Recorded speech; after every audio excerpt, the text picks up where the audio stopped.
Chris Young has an update on Kohei Arihara, and then we can take some questions on that and any other questions you might have. So I'll turn it over to Chris. Thanks, Sean. Good afternoon, everyone. Hope you all remain well. We're announcing that Kohei Arihara is going to undergo right shoulder surgery to repair an aneurysm that was found this week in his shoulder. Obviously, a very disappointing outcome for both Kohei and the Rangers, but certainly we wish him the best. We are very confident in the medical treatment he has received.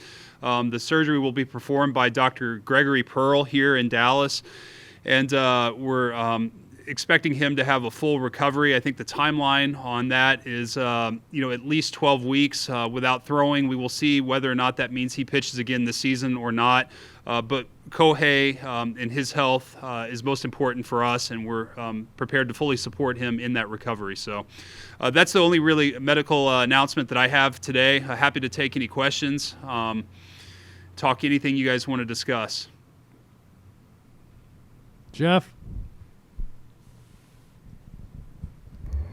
Hey, Dr. Pearl's the guy who does all the thoracic outlet syndrome surgeries. Is this a similar injury? Yeah, the aneurysm is I guess it's a portion. It's a condition of thoracic outlet syndrome. So the clot is somewhere. And I don't want to speak too in terms of medical terms. I don't want to get too in the weeds here, but it is one aspect of thoracic outlet surgery. Yes, but the procedure he's having is specific to the blood clot, not full TOS surgery, is my understanding. Okay. And how was that affecting? Was that affecting him while he was pitching, in addition to the finger deal? Yeah, I think that was part of. I think it was contributing to it. I think that determining the sensation in his hand or his fingers probably, it was probably correlated to some extent. It was something he started noticing a few weeks ago, and our training staff did a great job of really monitoring this and getting him the proper diagnosis over the last week to 10 days as it's really manifested. So it's a very serious condition if it's not treated, and we're very fortunate that this was caught early, that we didn't continue to push it with him. Medical team did a great job. Kohei's on board and understands the severity and the consequences of not having the surgery, so he's ready to get it done, and certainly we're hopeful that it will be a very straightforward procedure and he'll make a full recovery. All right. Thanks, Chris. Now, we'll send a release out after this Zoom. Evan? So just in other words, he won't have a rib removed. This is simply to repair the aneurysm, right? Look, I'm not the doctor doing the surgery, but no, I don't think there's the rib recession on this one. I think that this is just to repair the aneurysm. Nothing more than that is my understanding. Chris, we would like you to have an operation board, and start pulling out things so that you can. Evan, I've had too many surgeries in my playing career, and thoracic outlet is one of the ones I have, so I'm very familiar with this surgery. Not the same kind. Mine was neurogenic. Kohei's is arterial for the blood clot, but I think if you're having thoracic outlet surgery, and my understanding is this is the type that is that you would want to have, and so I'm optimistic. He's with there are two great surgeons in the nation that do this surgery, and Dr. Pearl is one of two. He's the best. He's in great hands. We're very confident that he'll have a full recovery. Chris, what as you guys look to establish a culture and an identity for this team, what have the last 2 weeks? What's the lesson or the residue of the last 2 weeks and now? Look, I think it's the resilience. It's when you go through hard times, you find out what you're made of, and I think that's been a great lesson for our guys in the clubhouse. I've been very, very proud of the way that they have played the game in terms of the fight that they show night in, night out. We've had a tough stretch. I think it's 46 games in 48 days, if I'm not mistaken. We've played San Francisco, Houston, Yankees, Houston again, a stretch of first place teams here. it's not easy for a young team that's really trying to establish themselves. And what our guys have done in terms of the competing night in, night out has been tremendous. But I think there are lessons to be learned. Nobody's satisfied with the results that we've had over the last 2 weeks. And I think everybody understands that it's been little things in each game that have separated first place teams from where we are. It's great for our guys to experience that. I'm proud of the way we played, as I said, but we're not satisfied. We're going to keep building on it. Last night was a good example. We gave up the lead, and then we found a way to win it. And hopefully we can build on that and start playing a little bit better baseball. But overall, pleased with the way the group has competed night in, night out. I think in time these lessons will serve them well. One more thing for this round. You know what this town can be as a baseball town again. I'm just curious what you thought last night's atmosphere was like, or what it could be a potential for. It gets me really excited, Evan. Being here last night and seeing our fans' reaction, the energy in the stadium, a rivalry series, so to speak. We're going to have great things ahead. I think our fans have great things to look forward to. It's been very encouraging for me to hear from fans throughout the community how excited they are about our team in spite of the results. We're going to continue to build on that. The culture is being established. We are going to continue to build on the style of play that our fans are seeing. And as our players continue to get better and we add talent to our group, I think exciting times are ahead. We have the stadium has been tremendous. We're starting to see what a home field advantage I think it can be as we fill this place, the energy that it'll create for our players. It's really, really exciting for me. All right. Thanks, T-Roy. Thank you. Levi? So I've had an assumption about sort of a big picture look at this season, but I don't know that I've ever run it by you, and so I want to do that. I get this. I've just been making assumptions over here. I get the sense that as the rebuild goes, that this season is a lot about kind of figuring out who among this group is going to be part of the next contending team. So you've got a lot of guys in that sort of 25 to 28 age range. I mean, Trevino, Kiner-Falefa, even Gallo, Garcia. I mean, the list goes on. Is that a fair assumption to make that this is kind of an assessment period for that group before the next group of prospects really matures and gets to the big leagues? Yeah, Levi, that's it's a great assumption. It's one of our primary goals of this season. When we laid out our goals for this season, understanding the core group that we have at the big league level right now was one of our main goals of this season. There's obviously a balance with that. We're coming off, as you know, an unprecedented season. There's an element of trying to protect the workloads, especially on the pitching side, but really finding out and establishing our young core of players who we feel could be part of the next championship run here. 100% is one of our main goals of this season. So, in that vein, how do you feel that's going so far, a little over a quarter of the way through the season? You mean in terms of individual performance or just collectively giving these guys the opportunity? Yeah, I guess how optimistic are you about some of the performances that you've seen from that potential future core? Look, I think that I'm very excited about some of the performances we've seen. I mean, I think Kiner, what he's doing at shortstop, will start there. He's really the heart of our team, the leadership, the way he plays the game day in, day out. Nick Solak, same way. Solak, it's just the two guys up the middle, the leadership that they demonstrate day in, day out. Coming to work every day with a mentality of getting better and competing, and certainly they're still on the younger end of their careers, but they've got great careers ahead of them, I think, and it's been fun to watch them set the tone for our team up the middle. Jose behind the plate, the leadership that he exhibits night in, night out, it's wonderful to see. Adolis has stepped in and seized an opportunity. He really, not making the club out of spring training and then coming in and just seizing that opportunity. you can tell that he is not afraid of any situation, and he plays with an energy and a competitiveness that rubs off on his teammates and makes those around him better.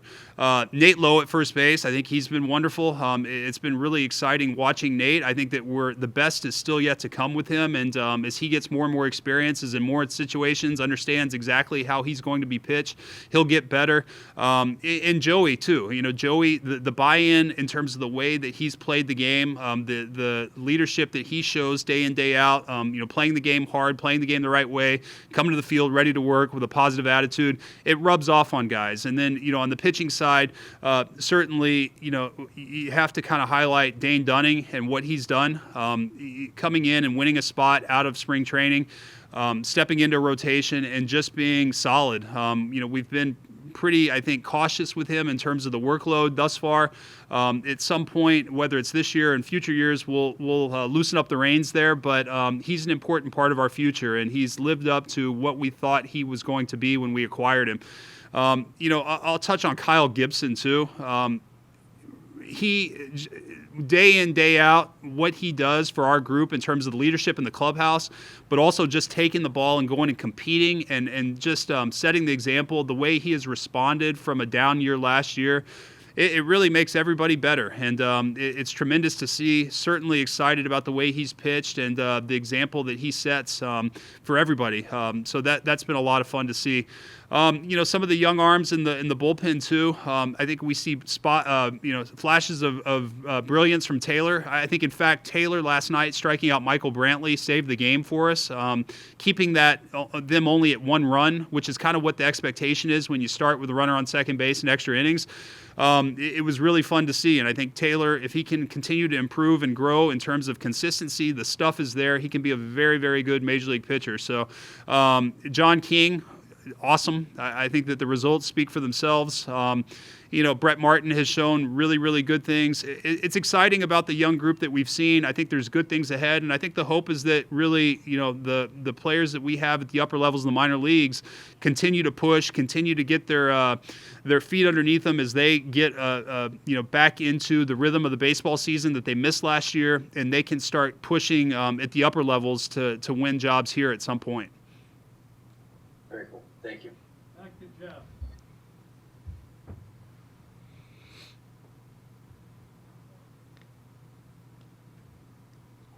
We lose Jeff. Yeah.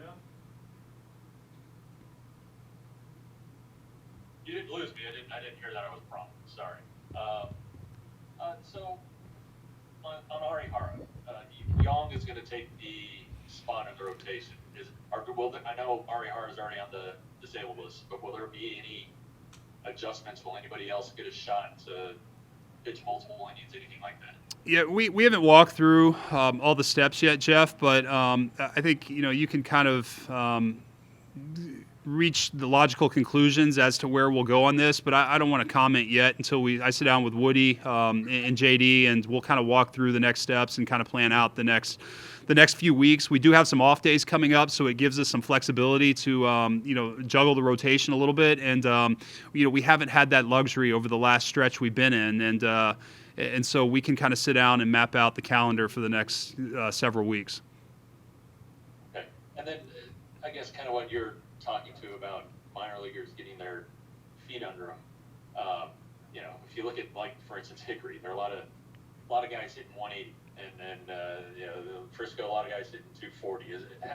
How much time do you think these guys need after missing a full year of game action? Well, I think they need a full year of playing. I mean, I'm not saying that that's what it's going to take for them to come up to the big leagues, but these guys, it's imperative that that these guys just get to play this year. And I think that last year, based on my knowledge of what the organization did to provide opportunity at the alt site and then through instructional league, I think it was as good as anywhere in baseball, but it doesn't replace what they lost in terms of a full season of play last year. So I think you're seeing it across minor league baseball in general, offense being down, the hitters are behind the pitchers, and it's going to take a little time. But I think that as the summer months roll around, the temperatures warm up, these guys get used to kind of being in the rhythm of playing again, you'll start to see those things improve. But certainly, paying very close attention on a daily basis to to the minor leagues, and it's the future of our organization. And we're optimistic that these guys will seize the opportunity when they get it. All right, thanks, Chris. Yeah. Straight back to Evan.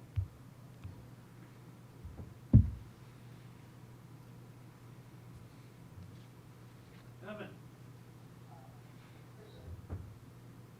Evan. Did you say me, John? John's wearing his mask today, and I don't think you guys are hearing him very well. Evan. Good Lord. Chris, I'm a little bit concerned that you didn't have any specifics on any of the players that you have on the team. You didn't really want to evaluate anybody. That kind of concerned me a little. I'm just kidding. All right. Because you ran through pretty much the whole roster. On Arihara, that's pretty much, you said 12 weeks to throw, right? I believe it is. I don't want to. I think we said approximately it could be he'll be out a minimum of 12 weeks. He could start a throwing program prior to that, but it's a minimum of sidelined, a minimum of 12 weeks. Okay. I think that'll be determined after they get in there and see, they complete the procedure and see, the severity of it. But obviously, one thing I learned through my surgeries is don't put timelines this early. Let's see how the surgery goes. I guess where I'm going is it seems like that's kind of injury that would give you the ability to make some 40-man adjustments if you need to. I think we would anticipate that, yes. Okay. The other thing was, hey, Chris, and I don't want to give you too much credit or blame here, but I think during your time at MLB, one thing that concerned you was the foreign substances on balls, and we're seeing a lot of chatter that is ongoing and maybe even ramped up. Where do you stand on this right now? Do you feel like this is a problem in baseball? The extent of the problem, Evan, I'm not sure. I think in baseball in general, there are obvious issues. I mean, this was one of my primary objectives and tasks at Major League Baseball was, the trends in the game. And certainly the game is out of balance. The pitching is advanced faster than the hitting. And, I think that it's important that the game has a series of corrections to try to put the game back in balance. What those are exactly, I don't have perfect answers. I think Major League Baseball has done a tremendous job, especially this year, rolling out new rules to test across whether it's the minor leagues or even independent leagues. And, foreign substances are a part of that. I think that the commissioner is trying to get ahead of that. I think it's not, I worked on this. It's not there's no easy answer to it. It's not an easy task, to figure this out and how the enforcement needs to happen. But certainly I think that within the next year, there's going to be even more stringent rule change in regards to that would be my anticipation. And it's not easy because